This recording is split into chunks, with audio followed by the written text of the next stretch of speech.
ದೇಶದ ಸ್ವಾತಂತ್ರ್ಯ ಹೋರಾಟವನ್ನು ಪ್ರಾರಂಭ ಮಾಡಿದ್ದು 1774ರಲ್ಲಿ ಅಲೆಮಾರಿಗಳು ಅನ್ನೋದು ನಮ್ಮ ಭಾರತದ ಯಾವ ಚರಿತ್ರೆಯಲ್ಲೂ ದಾಖಲಾಗಿಲ್ಲ.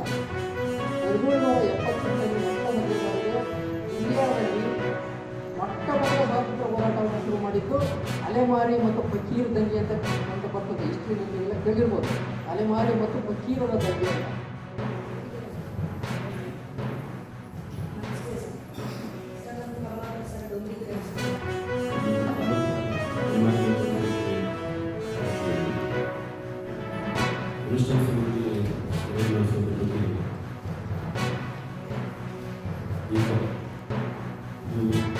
ಜನವರಿ 7ರಿಂದ 10ರವರೆಗೆ ಜನವರಿ 6ರಿಂದ 8ರವರೆಗೆ ಕೂಡಿಗೆ ಅವರು ಡಿಸೆಂಬರ್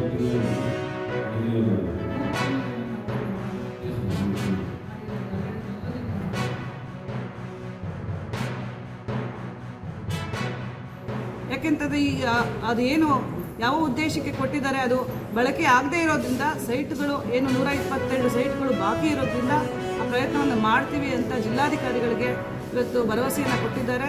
ಅದರ ಜೊತೆಯಲ್ಲಿ ಕಾಯಕನಗರದಿಂದ ಸುಮಾರು 4 ಕಿಲೋಮೀಟರ್ ದೂರದಲ್ಲಿರ್ತಕ್ಕಂಥ ರೆವಿನ್ಯೂ ಲ್ಯಾಂಡ್ ಅದನ್ನು ನಮ್ಮ ಕಾಯಕನಗರ ಅಂದರೆ ಹಗರಿಬೊಮ್ಮನಹಳ್ಳಿ ತಾಲೂಕಿನ ತಹಸೀಲ್ದಾರ್ ಅವರು ಮತ್ತು ಫಾರೆಸ್ಟ್ ಡಿಪಾರ್ಟ್ಮೆಂಟ್ ಅವರು ಜಂಟಿ ಸರ್ವೆಯನ್ನು ಮಾಡಿ ಅಲ್ಲೂ ಸಹ ನಿವೇಶನವನ್ನು ಅಲೆಮಾರಿಗಳಿಗೆ ಅಂತ ನಿಗದಿ ಮಾಡುವ ಒಂದು ನಿಟ್ಟಿನಲ್ಲಿ ಜಿಲ್ಲಾಧಿಕಾರಿಗಳ ಗಮನಕ್ಕೆ ತೊಗೊಂಡು ಬರ್ತೀವಿ ಅಂತ ಇವತ್ತು ನಿರ್ಣಯ ಆಗಿದೆ. ಇದೆಲ್ಲ ಒಂದು ತಿಂಗಳೊಳಗಾಗಿ ಎಲ್ಲ ಪ್ರೋಸೆಸ್ಗಳನ್ನ ಮಾಡಿ ನಾವು ವರದಿಯನ್ನು ಕೊಡ್ತೀವಿ ಅಂತ ಕೂಡ ಈ ಸಂದರ್ಭದಲ್ಲಿ ಹೇಳಿದ್ದಾರೆ.